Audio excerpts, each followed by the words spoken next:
ലെവലിൽ പറഞ്ഞ എഡ്യൂക്കേഷൻ ഡിപ്പാർട്ട്മെന്റിന്റെ റിസോഴ്സ് ഒക്കെയാണ്. അത് ഞാൻ ഹയർ സെക്കൻഡറിയുടെ ഒരു പ്രോഗ്രാം ചെയ്ത സമയത്താണ്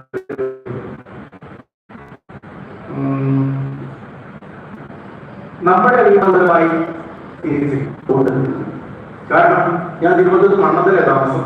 മണ്ണന്തലയിൽ നിന്ന് കാക്കയെ കണ്ടു, വണ്ടിയിൽ കൊണ്ടുപോകുന്ന പോത്തിനെ കണ്ടു, കാളയെ കണ്ടു, ആടിനെ കണ്ടു, കോഴി കണ്ടു. ഇതൊന്നും എനിക്ക് നോക്കിച്ചിട്ടില്ല. ചിരിച്ചത് ആര് മാത്രം? എന്റെ അതേ രൂപമുള്ള മനുഷ്യർ മാത്രം. ഇത് ദൈവം നമുക്ക് മാത്രം തന്നിരിക്കുന്ന ഒരു എക്സ്ട്രാ സാധനം. അവർ ചിരിക്കണം.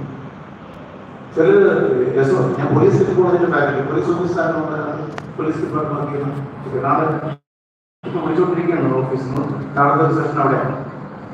അപ്പൊ ഞാനിപ്പോ ജസ്റ്റ് ഒന്ന് അറ്റൻഡ് ചെയ്ത് പറഞ്ഞ സെഷൻ കഴിഞ്ഞ് വിളിക്കാം.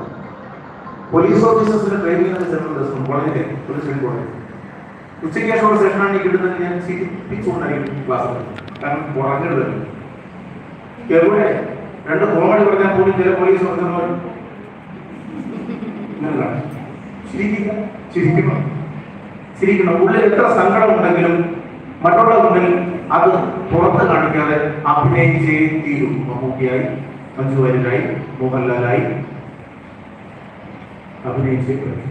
സുരഭി ലക്ഷ്മിയായി അഭിനയിച്ചേ പറ്റും. അഭിനയല്ലേ ഈ ജീവിതം കംപ്ലീറ്റ് അഭിനയം.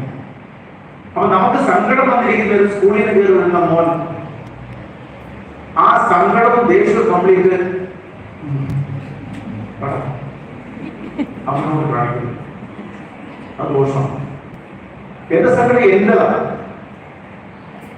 എന്റെ ഭാവം. ആരും കൂടെ ഇല്ലാതെയാണ് ഞാൻ ഭൂമിയിലേക്ക് വന്നത്. തിരിച്ചു പോകുമ്പോഴും എനിക്ക് ആരും ഉണ്ടാകും. അമ്മ പ്രസവിച്ചപ്പോഴത്തേക്ക് കൂടെ കാണില്ലായിരുന്നു. ഞാൻ ഗർഭപാത്രത്തിൽ ഒറ്റയ്ക്കായിരുന്നു. പക്ഷെ ഡബിളല്ല, ട്വിൻസ് അല്ല, ഒറ്റയ്ക്കാവുന്നത്. ഇനി പോണത് തിരിച്ച് ഒറ്റയ്ക്കാണ്. അപ്പൊ അതുകൊണ്ട് തന്നെ ഈ വന്നിട്ട് പോകുന്നതിനിടയിൽ കിട്ടുന്ന കുഞ്ഞി പീരീഡ്, ഷോർട്ട് പീരീഡ് നമ്മൾ എന്ത് ചെയ്യണം? ചിരിക്കണം. ഉറങ്ങുന്ന നേരത്ത് FIR കുറ്റപത്രം കണ്ടിട്ട് പോകരുത് കേട്ടോ. കുറ്റപത്രവും പ്രഭാതവും നൽകും. നമുക്ക് ദേഷ്യം ഒരു കുറ്റപത്രത്തിൽ FIR കൊലപാതകത്തിന്റെ ഒടുക്കും തൊങ്ങലും ചേർത്ത് അത് കണ്ടെത്തും ഇവന്മാരാണ് കുറ്റാന്വേഷിക്കുന്നത്. മനസ്സിലായി? ഇത് കണ്ടതിന്റെ മനസ്സ് കലക്കുന്നത്. അതിനേക്കാൾ തന്നെ സുരാജിന്റെ നിരതിയുടെ രണ്ട് കോമഡി കണ്ടിട്ട് ചിരിച്ചു മറിച്ചു പോയി കിടന്നേ. ശരിയാണ്. എല്ലാ പ്രശ്നങ്ങൾക്കും ഔഷധം ശരിയാണ്. ഇത് പറയുമ്പോഴത്തേക്ക് ഇടയ്ക്ക് ഞാൻ ഇവിടെ പറഞ്ഞിട്ട് ചിരിക്കണമെന്നുണ്ട് സാറേ. പക്ഷേ എന്റെ വീട്ടിൽ കൊടുക്കണം, അയാളെ വീട്ടിലേക്കണം. കള്ളനല്ല, കെട്ടുകൾ. അയാൾ ഒരുത്തരം കാരണം ഈ ചിരിക്കാൻ നേരം കിട്ടുന്നില്ല. നമുക്ക് വരാം. മനസ്സിലായില്ലേ? എന്തായാലും അവിടെയും നമുക്ക് ആടിയേ പറ്റും. ആട് എന്ന് പറഞ്ഞപ്പോഴത്തേക്ക് എവിടെ പറഞ്ഞ പോലും ഇനിയും പ്രാക്ടിക്കലി നൃത്തം പഠിക്കാൻ തുടങ്ങില്ല. ആട് അഭിനയം ഇങ്ങനെയുള്ള മക്കൾ ഇവിടെ ഫുൾ ലൈഫ് പറയുമ്പോൾ പക്ഷേ അങ്ങനല്ലേ ആർക്ക് അവന അവൻ തോന്നിട്ടുള്ള സമയത്ത്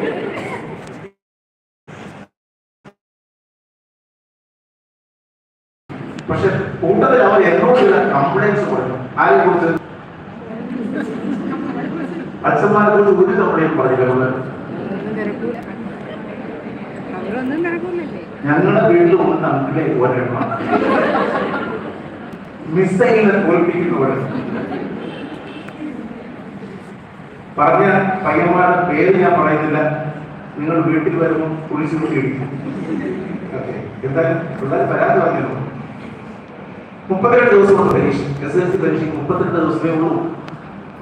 ഫൈനൽ ബോർഡ് എക്സാം 32 ദിവസം ബാക്കിയുണ്ട്. ഈ 32 ദിവസവും പരീക്ഷ കഴിയുന്ന മാർച്ച് 26 വരെയുള്ള ദിവസവും നിർണായകമാണ്. അവിടെ ഏറ്റവും മികച്ച അന്തരീക്ഷം അവർക്ക് ഉണ്ടായിക്കൊടുക്കണം. അവർ തയ്യാറാണെന്ന് പറഞ്ഞിരിക്കുകയാണ്. അപ്പോഴാണ് അവർ പറഞ്ഞത് മികച്ച അന്തരീക്ഷം ഇല്ലെങ്കിലേ ക്ലാസ്സിൽ വെളിനിർത്തിയില്ല. ഞാൻ നിർത്തി, എന്റെ വീട്ടിൽ നിർത്തിയില്ല. എന്റെ വീട്ടിൽ ഇപ്പോഴും വെടി വെച്ചു ആണോ? ഇത് വല്ല വാസ്തവം മക്കൾ പറഞ്ഞു നിങ്ങൾ